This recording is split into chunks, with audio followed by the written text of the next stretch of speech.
নমস্কার বন্ধুরা, welcome to Indo football infinity. তো আজ এই ভিডিওতে আমরা SC East Bengal versus Mumbai city FC ম্যাচটার প্রিভিউ নিয়ে কথা বলবো। তো তারই সাথে সাথে আমি দুটো টিমের তোমাদের লাইন আপ দেবো এবং দুটো টিম ট্যাকটিক্যালি যখন অ্যাটাক করে তখন কিভাবে মুভমেন্ট করে এবং দুটো টিমেরই কী কী উইকনেস এবং স্ট্রেংথ আছে সেটা নিয়েও ডিটেলসে আলোচনা করব। তো তোমরা ভিডিওটা শেষ পর্যন্ত দেখতে থাকো। ভালো লাগলে ভিডিওটিকে একটি লাইক করো, চ্যানেলটিকে সাবস্ক্রাইব করে দেবো এবং বেল আইকনটা প্রেস করে রাখো ফিউচারের নোটিফিকেশান পাওয়ার জন্য। তো চলো ভিডিওর মেন টপিকের দিকে যাওয়া যাক।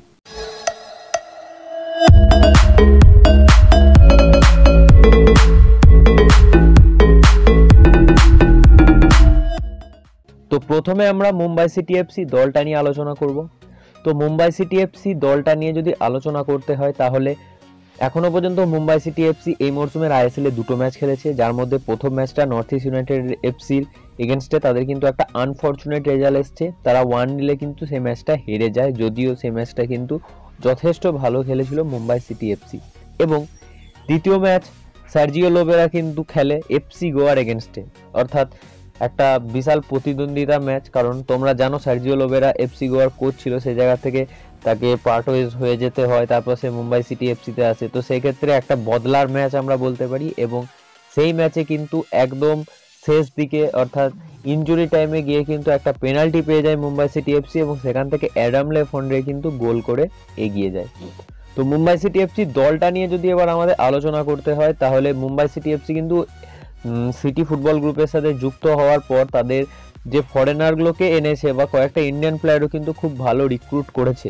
কিন্তু গত বছর যে মুম্বাই সিটি এফসি স্কোয়াডটা ছিল সেটা ইন্ডিয়ান স্কোয়াডটা কিন্তু এখনো তারা ধরে রেখেছে, যেটা কিন্তু খুব রক সলিড আমরা বলতে পারবো না। আমি ইন্ডিয়ান স্কোয়াডটা নিয়ে কথা বলছি। এরপর যদি বিদেশি স্কোয়াডটা নিয়ে আমাদের কথা বলতে হয় তাহলে সার্জিও লোবেরা কিন্তু এফসি গোয়া থেকে তার নিজের 3টে মেন প্লেয়ারকে কিন্তু মুম্বাই সিটি এফসিতে নিয়ে এসছেন। একজন হচ্ছেন ডিফেন্ডার মুর্তজা ফল, একজন ডিফেন্সিভ মিডফিল্ডার আহমেদ জাহু এবং একজন central attacking midfielder Hugo Boumous. তো এই 3জনকে এনেছে। তারই সাথে সাথে কিন্তু আইএসএল এর অন্যতম সাকসেসফুল স্ট্রাইকার উগবেচেকে কিন্তু কেরালা ব্লাস্টার এফসি থেকে নিয়ে এসছে। এছাড়াও এ লিগের টপ স্কোরার অ্যাডাম লেফন্ড্রেকে কিন্তু সেখান থেকে নিয়ে এসছে। এছাড়াও সিআইএতে কারেন্টলি খেলা সাই গোডার্ডকে, যে জাপানি প্লেয়ার, তাকে কিন্তু মুম্বাই সিটি এফসিতে নিয়ে এসছে এবং স্প্যানিশ সেকেন্ড ডিভিশন খেলা হেরান সান্টানাকেও কিন্তু দলে সাইন করেছে। তো সেই জায়গা থেকে দেখতে গেলে প্রথম ম্যাচে কিন্তু সার্জিও লোবেরা তার যেটা নিজের ফরমেশন অর্থাৎ ডবল পিভট সিস্টেম 4-2-3-1 সেটা সে ইউজ করে না, সে ডবল স্ট্রাইকার ফরমেশনে চলে যায়, বিকজ তার কাছে অ্যাডাম লেফন্ড্রে এবং ওকবেচের মতো দুটো বড় স্ট্রাইকার আছে। তো সেই এক ম্যাচ খেলে কিন্তু সার্জিও লোবেরা বুঝে যান যে আহমেদ জাহু, যিনি 43 মিনিট মাত্র খেলেছিলেন, এছাড়া হুগো বোমাস, এরা কিন্তু এই ফরমেশনটার সাথে খুব কুইকলি কিন্তু অ্যাডজাস্ট করতে পারছে না। এবং যেহেতু তারা খুব প্রি ম্যাচ অর্থাৎ প্র্যাকটিস সেশন কিন্তু খুব কম পেয়েছেন, তো সেই জায়গা থেকে এই ফরমেশনটাকে মানিয়ে নেওয়া তাদের পক্ষে সম্ভব নয়। তো সেই ম্যাচে 43 মিনিট খেলার পর আহমেদ জাহু কার্ড পেয়ে বেরিয়ে যায়, সেই ম্যাচটা হেরেও যায়। পরের ম্যাচে কিন্তু আবার 4-2-3-1 চলে যায় তোমার মুম্বাই সিটি এফসি এবং সেই ম্যাচে কিন্তু পাসিং খুব ভালো খেলে। যদিও আহমেদ জাহু না খেলে তবুও কিন্তু রাউলিন বর্জেস সেই ম্যাচে খুব ভালো খেলে। এবার গোটা টিমটা অ্যানালাইসিসের দিকে প্রথমেই আমি গোলকিপার সেকশনে চলে যাব। গোলে কিন্তু থাকবে অমরিন্দার, যথেষ্ট ভালো খেলেছে গত ম্যাচে এফসি গোয়ার এগেনস্টে, কয়েকটা আউটস্ট্যান্ডিং সেভ করেছে। দুটো সেন্টার ব্যাক কিন্তু থাকবে, লেফট সাইড থেকে খেলবে সার্থক গোলুই এবং রাইট সাইড সেন্টার ব্যাক থেকে কিন্তু খেলবে মুর্তজা ফল। যদিও মুর্তজা ফল যেটা এফসি গোয়াতে ছিল সেই মুর্তজা ফলকে কিন্তু আমরা মুম্বাই সিটি এফসিতে দেখতে পাচ্ছি না, বল লেটে রিলিজ করছে। এছাড়াও তার হেডিং যেটা পাওয়ার সেটাও কিন্তু আমরা অতটা ভালোভাবে দেখতে পাচ্ছি না। এরপরে রাইট সাইডে কিন্তু সম্ভবত এই ম্যাচে আমরা রাকিবকে আবার দেখতে পারি, বিকজ রাকিব একটা ইনজুরি ছিল বলে গত ম্যাচে অর্থাৎ এফসি গোয়া ম্যাচে সে খেলেনি। লেফট সাইড থেকে কিন্তু মন্দার রাও দেশাই স্টার্ট করবে, এটা স্বাভাবিক। ডবল পিভট সিস্টেমে তোমার দুটো ডিফেন্সিভ মিডফিল্ডার, একটা কিন্তু থাকবে রাউলিন বর্জেস এবং আরেকটা থাকবে আহমেদ জাহু, এবং তারা মাঝ থেকে কিন্তু পাসের ফুলঝুরি বওয়ানোর চেষ্টা করবে এই দুজন। কারণ যখন জাহু উঠবে তখন কিন্তু নিচে এসে বর্জেস ডিফেন্সিভ সেফটাকে মেনটেন করবে, এটাই কিন্তু এই টিমটার ট্যাকটিক্স। এরপরে সেন্ট্রাল অ্যাটাকিং মিডফিল্ডার হিসেবে কিন্তু হুগো বুমাস থাকবে। এরপরে আমরা আসবো উইং পজিশনে। তো লেফট উইঙ্গার হিসেবে কিন্তু থাকবে ফারুক চৌধুরী, এবং রাইট উইং ফরওয়ার্ড হিসাবে কিন্তু এই ম্যাচে থাকতে চলেছে সাই গোরাট, বিকজ এফসি গোয়া ম্যাচে কয়েকটা আউটস্ট্যান্ডিং কিন্তু ক্রস রেখেছিল বক্সে, যেগুলো অ্যাডাম লেফন্ড্রে কিন্তু নিজেকে অ্যাভেলেবেল করতে পারেনি। তাছাড়া সেই বলগুলো কিন্তু গোল হয়ে যাওয়ার প্রচণ্ড সম্ভাবনা ছিল, এবং যেহেতু সিঙ্গেল স্ট্রাইকারে যাবে সেই ক্ষেত্রে কিন্তু অ্যাডাম লেফন্ড্রেকে এই ম্যাচে আমরা আবার দেখতে পারি প্লেইং 11-এ থাকতে ইনস্টেড অফ ওকবেচে। তো ওকবেচেকে আমরা বেঞ্চ থেকে নামতে দেখতে পাবো। তো এই ম্যাচে দুটো ফরেনারকে বসানো হচ্ছে, একটা ওকবেচে এবং দ্বিতীয় প্লেয়ারটা হচ্ছে হেরান স্যান্টানা, যে কিন্তু দুটো ম্যাচেই কিন্তু মুম্বাই সিটি এফসিকে যথেষ্ট সহায়তা করেছে। ফার্স্ট ম্যাচে সে সেন্টার ব্যাক হিসাবে খেলেছে এবং সেকেন্ড ম্যাচে সে ডিফেন্সিভ ব্লকার হিসাবে অর্থাৎ ডিফেন্সিভ মিডফিল্ডার হিসাবে কিন্তু খেলেছে। তো এই দলটাকে তোমার যদি আটকাতে হয় তাহলে তাদের পাসিং লেন যেটা অর্থাৎ পাসিং লাইন যেখান থেকে তাদের পাসগুলো বেরোয় অর্থাৎ বরজেস এবং আহমেদ জাহু, এই দুজনের কাছ থেকে কিন্তু ওপরের অর্থাৎ ফরওয়ার্ড যে লাইনটা আছে সেটার তোমার কানেকশনটা কেটে দিতে হবে, তাহলে কিন্তু অবশ্যই এসসি ইস্ট বেঙ্গলের সহজ হবে মুম্বাই সিটি এফসিকে হারানোর। বিকজ তাদের মিডফিল্ড যেটা জোন অর্থাৎ আহমেদ জাহু, রলিন বরজেস, এই দুটো পেরিয়ে যাওয়ার পর যে দুজন মেন ডিফেন্ডার থাকে, যেহেতু মন্দার আর রাকিব ওভারল্যাপ করে অনেকটা চলে যাবে, তাই মেন ডিফেন্ডার হিসাবে সার্থক গোলুয়ের কিন্তু এক্সপিরিয়েন্স অনেকটা কম, যদিও সে যথেষ্ট ভালো খেলছে, আর মুর্তজা ফলকে কিন্তু আউট অফ ফর্ম দেখাচ্ছে। তো খুব একটা অসুবিধা হবে না এসসি ইস্ট বেঙ্গলে যদি মাঝ মাঠটা ক্রস করে যেতে পারে। তো তোমরা মুম্বাই সিটি এফসি দলটা নিয়ে কিন্তু ডিটেলসে জানলে, এরপরে আমরা আসবো এসসি ইস্ট বেঙ্গল দলটা নিয়ে। তো এসসি ইস্ট বেঙ্গল তাদের প্রথম ম্যাচে অর্থাৎ কলকাতা ডার্বিতে এটিকে মোহনবাগানের এগেনস্টে 2-0 কিন্তু ম্যাচটা হেরে যায়। তো সেই ক্ষেত্রে এই ম্যাচটা দেখে যদি বলতে হয় তাহলে আমি বলবো কিন্তু এসসি ইস্ট বেঙ্গল অল্প সময়ের প্র্যাকটিসে কিন্তু এই ম্যাচটাতে যথেষ্ট পজিশন বেস ফুটবল খেলেছে, বল কিন্তু তাদের নিজের পায়ে রেখেছে। আবার উল্টো দিকে আমাকে এটাও দেখতে হবে এটিকে মোহনবাগানও কিন্তু অপোনেন্টকে চায় যে তারা যাতে বলটা পায়ে রাখে। তো সেই জায়গা থেকে এই ম্যাচটা কিন্তু খুব একটা হাড্ডাহাড্ডি ম্যাচ হতে চলেছে, বিকজ দুটো দলই কিন্তু পজিশন বেস ফুটবল খেলতে পছন্দ করবে। তো সেই জায়গা থেকে একটা হাই প্রেসিং ম্যাচ আমরা অবশ্যই দেখতে পাবো। তো ডাইরেক্ট আমরা এসসি ইস্ট বেঙ্গলের দলটাতে ঢুকে যাই। তো এসসি ইস্ট বেঙ্গল দলটাতে ঢুকলে আমরা আগের ম্যাচে কিন্তু 5 জন ফরেনারকে অনফিল্ড দেখেছিলাম এবং ফরেনার কিন্তু কোনো রকম চেঞ্জ হয়নি, বিকজ 6টা ফরেনারকে কিন্তু সাইন করেছে এসসি ইস্ট বেঙ্গল, 5 জন যারা প্লেইং 11-এ খেলছেন আর একজন হচ্ছে আরন আহমেদি হলওয়ে। কিন্তু এই হলওয়ে একটা ছোট তোমার খুবই মাইনর ইনজুরি থাকার জন্য তাকে ওই ম্যাচটায় রাখা হয়নি। সম্ভবত আজকের ম্যাচে আমরা কিন্তু তাকে যদি স্টার্টিং 18-এ অর্থাৎ দেখতে পাই, সেক্ষেত্রে 18 হচ্ছে না 21 হচ্ছে মনে হয়, 21-এও দেখতে পাই, তাহলে কিন্তু খুব একটা বিশাল কিছু ব্যাপার নয়, বিকজ তার ইনজুরিটা কিন্তু মাইনর ইনজুরি, আমি আবারও তোমাদের জানিয়ে রাখছি। তো সেই জায়গা থেকে এই ম্যাচটা দিয়ে দেখতে গেলে তোমার 5 জন ফরেনার হিসেবে যে 5 জন খেলেছে সেই 5 জন ফরেনার কি রাখা উচিত। প্রথমে গোলে কিন্তু থাকবে দেবজিৎ মজুমদার। এটিকে মোহনবাগানের এগেনস্টে কিন্তু কয়েকটা খুব ভালো সেভ করেছে দেবজিৎ মজুমদার, এবং যদি তোমার রবি ফলওয়ার চায় যে তার গোলকিপার সেকশনটাকে যেটা ধারাবাহিকতা দেখানোর জন্য, তাহলে কিন্তু গোলকিপারের উপর ট্রাস্ট রাখতে হবে, এবং দেবজিৎ কিন্তু বড় ম্যাচে যথেষ্ট ভালো খেলে, এটা আমরা সবাই জানি। তো অবশ্যই এরপরে আমরা আসবো 3 জন সেন্ট্রাল ব্যাক নিয়ে। তো প্রথমেই তোমাদের বলি রানা ঘারামি কিন্তু গত ম্যাচে খুব খারাপ খেলেছে এরকম কথা উঠে আসছে, কিন্তু পার্সোনালি যে একটা আনএক্সপিরিয়েন্স প্লেয়ার, সে নেমে একটা ওরকম দলের এগেনস্টে খেলছে এবং কয়েকটা মিস্টেক অবশ্যই করেছে, কিন্তু সেও কিন্তু যথেষ্ট ভালো পারফরমেন্স করেছে, বিকজ সে বল প্লেয়িং কিন্তু খুব ভালো বল খেলেছে সেন্টার ব্যাক পজিশন থেকেও, যেখানে অপোনেন্ট টিম কিন্তু 11 জনকে নিয়ে হাই প্রেসিং ফুটবল খেলেছে। তো সেই জায়গা থেকে 3টে সেন্টার ব্যাকে আজকে আমি রানা ঘরামিকে সরাচ্ছি, এবং সেই জায়গায় ঘুরতে জন্য আমি কিন্তু ইরশাদকে রাখছি লেফট সাইডের সেন্টার ব্যাক হিসাবে।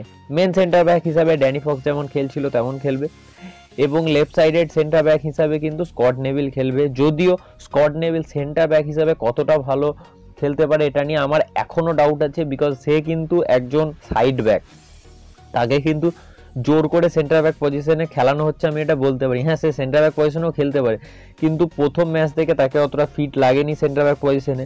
হতে পারে যত ম্যাচ এগোবে সে আরও ইমপ্রুভ করতে থাকবে। এরপরে লেফট সাইডেড মিডফিল্ডার বা লেফট উইং ব্যাক হিসাবে কিন্তু এই দলে খেলবে নারায়ণ দাস। নারায়ণ দাসের কিন্তু ডিফেন্সিভ এবং অ্যাটাকিং দুটো এবিলিটি যথেষ্ট ভালো, তবুও কিন্তু যে নারায়ণ দাসকে আমরা চিনতাম সেই নারায়ণ দাসকে আমরা দেখতে পাচ্ছি না। সেই জায়গায় অভিষেক আম্বেকারকেও কিন্তু ইউজ করতে পারে রবি ফলওয়ার। রাইট সাইডেড উইং ব্যাক বা সাইড ব্যাক বা উইঙ্গার আমরা যাই বলি, সেই জায়গাটাতে কিন্তু অবশ্যই খেলবে সূর্যচন্দ্র। যথেষ্ট ভালো খেলেছে, একমাত্র ইন্ডিয়ান প্লেয়ার যাকে কিন্তু সব থেকে ভালো লেগেছে এসসি ইস্ট বেঙ্গল ভার্সেস এটিকে মোহনবাগান ম্যাচটাতে এসসি ইস্ট বেঙ্গলের দলটার দিকে দেখতে গেলে। তো সেই জায়গা থেকে সূর্যচন্দ্র কিন্তু সেই জায়গাটাতে খেলবে। এরপরে দুটো ডিফেন্সিভ মিডফিল্ডার, একজন অবশ্যই ব্লকার যে কিন্তু ডিফেন্সিভ সেফটা মেনটেন করাবে, সে হচ্ছে মার্টিন স্টেইনম্যান। তিনি কিন্তু এটিকে মোহনবাগানের এগেনস্টে যতটাই খেলেছিলেন ততটা কিন্তু খুব ভালো খেলেছিলেন, বাট তা সে যে জোনটাতে থাকে সেই জোনটাতে কিন্তু হাই প্রেসিং হয় না, সেই জায়গা থেকে সে কিন্তু ভালো পাস খেলে বেরিয়ে গেছে। কিন্তু মুম্বাই সিটি এফসি ম্যাচটাতে ওখানে কিন্তু হাই প্রেসিং হবে, বিকজ সেখানে হুগো বোমাসের মতো প্লেয়ার থাকবে, তোমার রাউলিন বর্জেস, আহমেদ জাহু, এই প্লেয়ারগুলো কিন্তু তার চারপাশে ঘুরতে থাকবে। তো তার পক্ষে কিন্তু পাসটা অতটা করা সম্ভব হবে বলে পার্সোনালি আমার মনে হয় না। তবুও মার্টিন স্টেইনম্যান কিন্তু একজন জাত মিডফিল্ডার আমরা বলতে পারি। তো সেই জায়গা থেকে কিন্তু অবশ্যই মার্টিন স্টেইনম্যানের দিকে অবশ্যই চোখ থাকবে এসসি ইস্ট বেঙ্গল এবং আমাদেরও। এবং আর একজন সেন্ট্রাল অ্যাটাকিং মিডফিল্ডার হিসাবে এই ম্যাচে কিন্তু আমি লোকেন মিত্রের জায়গায় এজিসন লিন্ডোকে বেশি প্রেফার করব, কারণ এজিসন লিন্ডো একটা সময় কিন্তু ইন্ডিয়ান ফুটবলে সুনীল ছেত্রী পরই তার নাম করা যেত, এবং এখনও কিন্তু সেই এজিসন লিন্ডো অনেকটা বাকি আছে। তাকে যদি রেগুলার খেলানো যায়, তার এক্সপিরিয়েন্স বেশি, বড় টিমের এগেনস্টে কীভাবে of the ball on the ball movement করতে হয় সে সব থেকে ভালো বুঝতে পারবে। এবং যেহেতু মাত্র তোমার মাঝ মাঠে দুটো মিডফিল্ডার, তো সেক্ষেত্রে একটা ইয়ং প্লেয়ারকে খেলিয়ে দিয়ে সেই জায়গা থেকে সে একটা ফল্ট করলে কিন্তু মুম্বাই সিটি এফসি সেখান থেকে তোমাকে পানিশ করে দিয়ে চলে যাবে। তো সেই জায়গা থেকে কিন্তু অবশ্যই আমি চাইবো যে ওই জায়গাটাতে যাতে খেলে এজিসন লিন্ডো।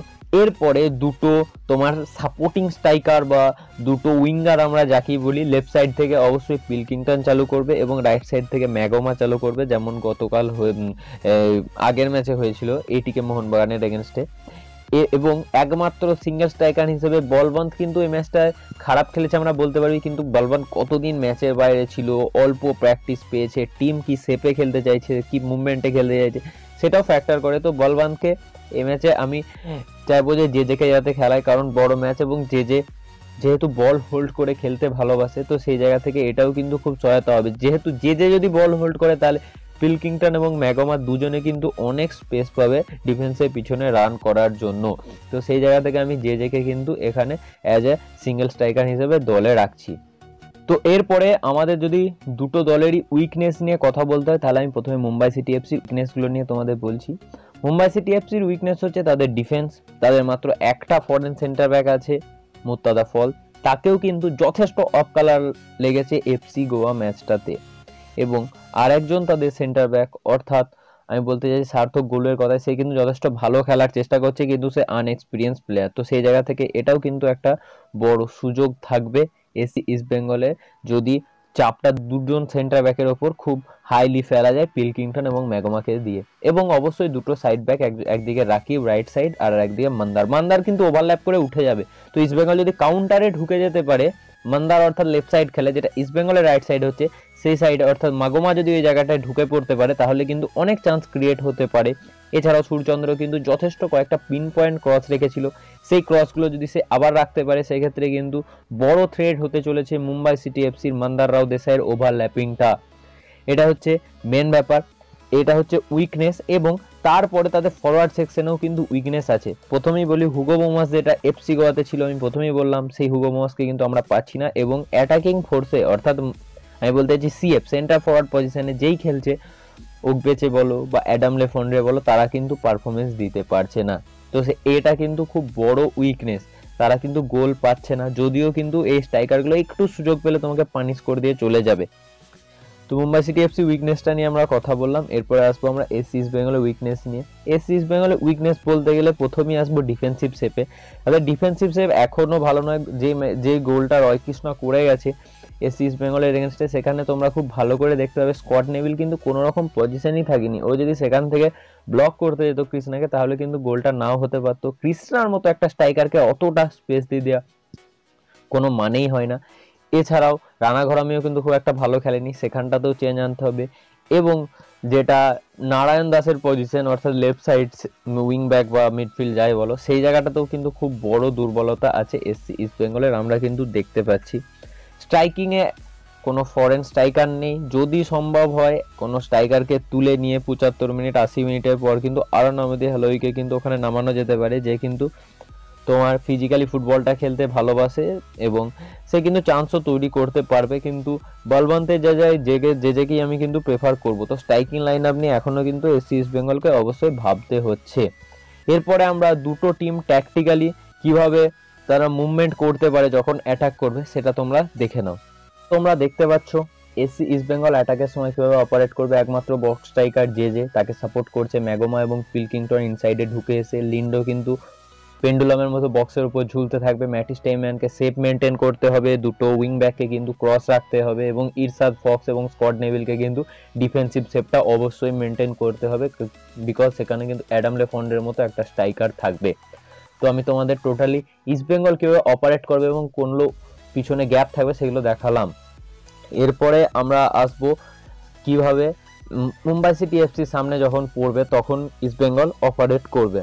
আমি তোমাদের আগেই বললাম মন্দা রাও দেশাই কিন্তু ওভারল্যাপ করবে, তো সেই জায়গা থেকে সূর্যচন্দ্রকে কিন্তু একটা ডিফেন্সিভ এবং অ্যাটাকিং দুটো রোলই কিন্তু খুব ভালোভাবে প্লে করতে হবে। এবং উল্টো উইংয়ে তোমরা দেখতে পাচ্ছ সেখানে কিন্তু ওভারল্যাপ হয় না, রাকিব নিজের জায়গা থেকে সাইগোডাটের পাশ থেকেই কিন্তু ক্রসটা উঠে আসে। তো সেই জায়গা থেকে এটা নিয়েও কিন্তু সতর্ক থাকতে হবে ইস্ট বেঙ্গলকে, বিকজ সাইগোডাট গত ম্যাচে খুব ভালো কয়েকটা ক্রস রেখেছিল। তো আজকের ভিডিওটা আমি এখানেই শেষ করছি। ভালো লাগলে ভিডিওটিকে লাইক করো, চ্যানেলটিকে সাবস্ক্রাইব করে দিও এবং বেল আইকনটা প্রেস করে রেখো ফিউচারের নোটিফিকেশন পাওয়ার জন্য। এসসি ইস্ট বেঙ্গল এবং এটিকে মোহনবাগানের প্রত্যেকটা ম্যাচের ভিউ কিন্তু তোমরা এভাবে এরপর প্রতিদিন পেতে থাকবে। তো চলো আজকের মতো বাই।